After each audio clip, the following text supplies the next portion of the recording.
afternoon, everybody. Welcome to the Bose Wealth Management Podcast for July 18th, 2023. Today, we're going to talk about Canadians moving to the USA. It's a very difficult and complex topic, of course, but we're going to try and provide some simple guidance on some key issues that you need to look into. So today, to help me, because it's a very sophisticated topic, I've got Kelly Strachan, who's based in Boca Raton, Florida. She's a cross-border tax specialist and works with Avitos CPAs and advisors. She exclusively focuses her practice on domestic and international tax planning. So Kelly, hi, thanks for joining us. Hi, thank you for having me. How was life in Boca Raton today? Is it wet or hot? It's beautiful. It's a little hot, but no rain. All right. It's a nice day in Toronto today. We've had rain for a couple of days. But of course, the Florida word, there's a lot of Canadians who consider moving to Florida on a permanent basis, especially maybe when they get older or retirement, and try and get that no state income tax. Do you see a lot of Canadians down there in the summertime? We do. Mostly snowbirds come during the November through April time, but we do have some that still come in the summertime for skis, water skis, the beaches, enjoying a little bit of time. Okay. And I mean, for people that move down there and become permanent residents, do they still come back to Canada in the summer for 3 months? A lot of them do. They have a cottage up in Canada, so they'll go up there, spend the summers up in Canada, or visit family in Canada. Right. But they're primarily considered permanent residents of the United States. Correct. Okay. Well, that's a good lead in. So I get a lot of interest. Our practice specializes in cross-border issues as well. So we get a lot of interest from people who are considering a move to the USA. Could be for marriage, could be for a job. And as I mentioned, in Florida, people decide, well, I'm going to retire. Why not spend full time down there? So it's very common for Canadians. It's also common for Americans, but we're going to talk about that another day, coming to Canada. So what are just some general issues, not just tax issues, but a Canadian might face moving down to the United States? Well, besides the tax issues, they need to find a place to live, decide which state they're going to live in, because some states are tax-free for individuals. Other states, such as California and New York, have a high personal tax in addition to the federal tax. So health insurance is another big item that people moving to the United States need to look into to ensure that they're able to get coverage. Okay. And when we talk about departure here, we're not just talking about departing from Canada for a trip. It's a specific meaning. Departure means you're leaving Canada. You're not going to be a resident of Canada anymore. Correct. Just as an aside, is there a certain time of year that people prefer to do this, or like January 1st or July 1st? Is there any issues about a time of year that might be to their advantage? It's normally simpler to do it either at the beginning of the year or the end of the year, just because you need to notify your institutions that you're no longer going to be resident. So you could have tax slips for the part of the year that you're resident, and then ensure that you have the tax slips for the remainder of the year as a non-resident with the correct tax withholdings. Okay. And one theme is going to be recurring through my comments is planning. Yes. We have people that move down and say, well, I moved down a year ago. I need to do my taxes now. So ideally, I think like 2 years would be ideal for people to plan ahead to get your affairs in order, selling certain types of property, certainly selling types of investments. Do you see people planning that far ahead? It's about a mixture of 50-50. About some people plan ahead. Some people are very particular on when they're going to move. Other people contact us after they've already moved here or have met the substantial presence test and are considered a tax resident. So it just varies amongst the person. Okay. Personal property, that's something I hadn't thought about before. So under that is furniture and vehicles. Are we considering registrations of vehicles, that kind of thing?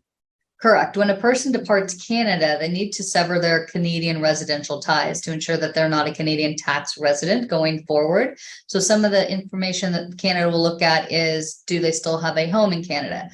That doesn't necessarily mean they're going to be a Canadian tax resident if they do have a home, but they need to ensure they also have a place to live in the United States.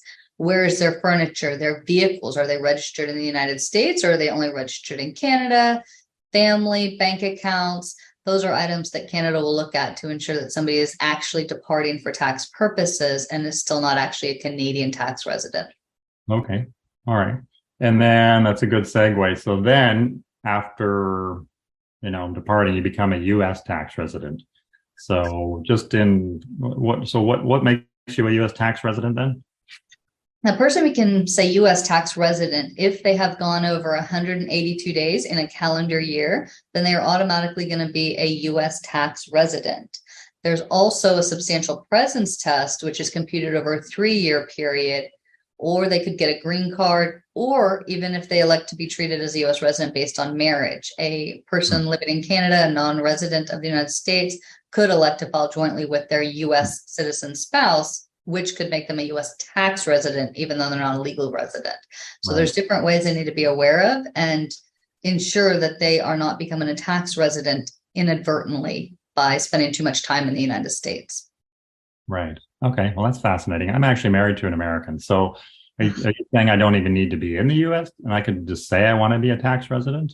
You Like, could. So if your spouse wanted to file jointly with you to get the additional exemption, they could do that. However, then you are now having to file as a US tax resident reporting worldwide income.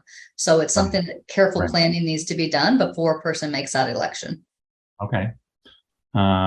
Yeah, that sounds a little too complicated for me at this point. Um, okay. And then a green card issues, of course. So then we'd have to bring in somebody with immigration expertise about moving to the US. And I know there's going back and forth before you get your green card. Mhm. Do you have, in a sense, how difficult it is to get a green card? I mean, do you need to have a job in line ahead of time or? It depends. If you're married to a US person, it's much easier, but there is a long wait time to get it. Immigration attorney would be able to advise on the wait time and the method to get it. We have Right. seen people apply for their green card while they're still in Canada and wait to obtain it. Other people have done a change of visa while they're in the United States. So there's a couple different options that they'll want to speak to their immigration attorney about to see what works best for their situation. Okay. So you can't just move to the US. In other words, you can't just say, I want to be a US person. I'm going to move there. I mean, if you're there for a certain amount of time, you've got other immigration issues. Correct. Exactly. Right. Okay. So then let's get back to that whole departure word again. And I can speak to some of this. I mean, from investments, that we're triggering a lot of stuff. So maybe just in generally, what issues are there briefly? I know Well, when a something person triggered departs on your departure. Yeah, so when a person departs Canada, there are certain items that are going to be subject to a deemed disposition, which is as if the property was sold at fair market value when you left Canada. The reason Canada does this is because they no longer will have a right to tax certain items that are no longer considered Canadian situs. So not all items are going to be subject to a deemed disposition when you leave. So you kind of want to look at everything, see what makes sense to sell prior, or be aware that you're going to have to pay the tax at the time of departure on certain items. Okay, so for, let's say, your house. So if you left July 31st, you're basically saying that's a point in time. Now you won't pay any tax on the gain on your house to that point. But if you have your house after that point, then there's capital gains issues. Correct. So after you've departed Canada, your Canadian property won't be subject to tax at that time, but it will be subject to tax when you eventually sell the property, or if you pass away owning the property, it will be subject to tax at that time. Right. Okay. And RSPs, of course, you're allowed to keep your RSPs in Canada. Yes. Is that a treaty thing we've arranged, or is this by treaty? Yeah, the RRSPs and the LIRAs, those are protected under the treaty. So those are not subject to any tax inclusion while a US resident until the actual distributions from the accounts. So at that time, Canada will tax it with a withholding tax rate, and the United States will tax it as well, but you'll get a foreign tax credit for the withholding tax paid to Canada. So those are great investment vehicles. They are tax favorable under the treaty. It's generally a 15% withholding if it's a periodic. Some people do choose to close out their RRSPs where they'll pay a 25% tax, but it's still better than some of the ordinary tax rates you may have been subject to if you were still resident and taking out your RRSP distributions. Okay, great. And then on non-registered investments, then you're actually triggering capital gains. You're not selling the investment, but it's like a deemed disposition. So again, July 31st, you bought something for $500,000, it's worth $1 million now.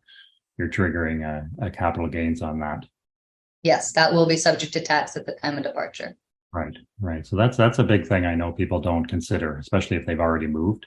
And it can be very surprising. So again, the planning to allow you to manage your investment portfolio for a year or two before, selling things, taking advantage of other opportunities, and getting things ahead of time, as opposed to just it is what it is kind of scenario. All right. All right. So real property, we talked about a little bit. If so, you're saying also if they kept the property and 3 years later they sold it, they'd also be subject to a withholding tax.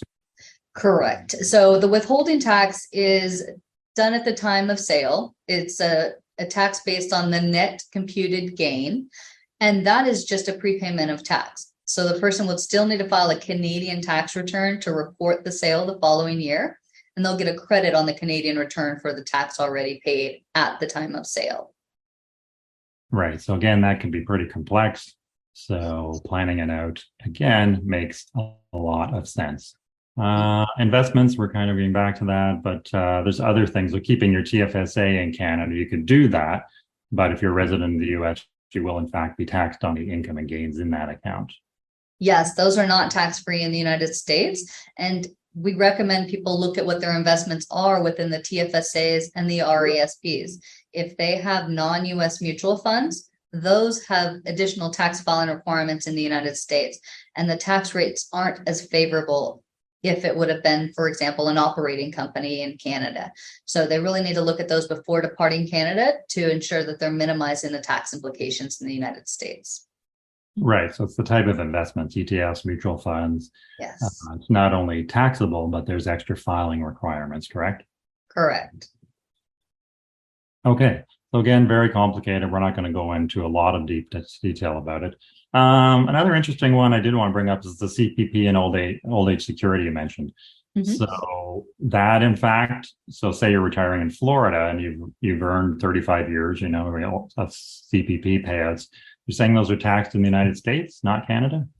Correct. Under the U.S.-Canada Totalization Agreement, the CPP and OAS and QPP are only taxed in the country of residence. So if a person is now residing in the United States, those will only be taxed in the United States. Okay. So am I hearing this right then? Say you had no other income in Canada, so no Canadian income, you wouldn't have to file a Canadian tax return then? Correct. In most instances, you won't need to file a Canadian tax return after departure because a withholding tax should suffice, but there won't be any withholding on the CPP, OAS, or QPP, as those are only going to be taxed in the US. Okay.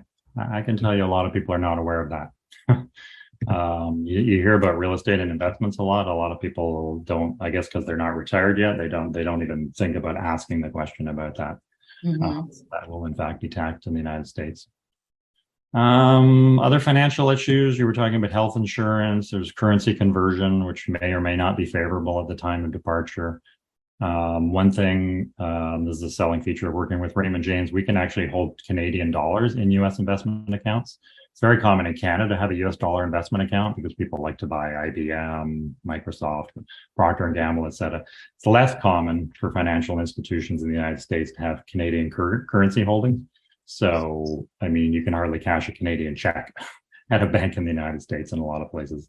So one advantage we have is that you can maintain the currency. If you think, oh, well, the Canadian dollar is going to do better in a few years, we can actually hold that in the US in an account in a Canadian dollar currency account in cash if you want, or, treasury bills, Canadian bonds, Canadian stocks, US stocks, whatever.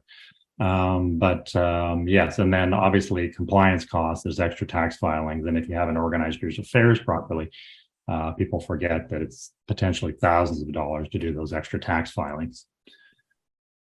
Any other financial issues? I mean, there's probably a million in here, but anything that comes to mind? Nothing else comes to mind. I mean, you may have some additional compliance costs for the U.S. tax filings. However, you will probably save on the U.S. income tax itself, as our tax rate is much lower than the Canadian tax rate. Right. That makes good sense. I think health insurance is a big concern because we in Canada, we just grow up with it. We go to the doctor. We don't really think about it. We just show up. Here we are. I'm Yep. sick. I broke my arm, I had a headache, and then what that, especially with all the media analysis in the United States, there's a lot of fear. Would you know, is there Canadians I guess they can buy healthcare, say in Florida? They can. They would need to speak with a health insurance agent to make sure that they're able to get it prior to moving here, but there Right. are options available for them. Right. And as you get older, of course, insurance is going to get more expensive. So Yes. a 70-year-old person, I mean, you may be looking at thousands and thousands of dollars a month Mhm. to have that courage. I know that coverage. I know that is a big question mark for Yes. people is retaining that coverage. Okay, briefly, so I'm registered in both countries, so I do have expertise in this matter. We can help people massage things. We can hold accounts in Canada, and I'm also licensed in the United States, so we can have those accounts in both countries. There's a key advantage there because we can manage things, we can manage times, and we work with professionals like yourself to make sure things are planned accordingly. Planning is the key. I can't say planning is enough. That's the big part of what we do. It's not just selling investments to people, it's helping people plan. Our big goal with clients, I always say, is providing peace of mind. That's our jobs, to provide people with peace of mind by effectively managing these issues and their affairs. That's our big strategy. So finally, what's the next steps for people? Well, there's the word planning again. Talk to somebody in advance. Give me a call or an email. I've got Kelly's info there. Phone number 561-325-6506. You can reach me by email. I don't charge for an initial consultation. I know people may not need help. They may be in a good situation, or they may just want to bounce some ideas. They're not serious yet about departing, but I'm always happy to talk to people in advance and help people plan going forward. Anyway, we'll keep it brief there. Like I say, if people need help, they should reach out to us. So Kelly, thanks so much for joining us, and have a great rest of your day. Thank you. It was a pleasure.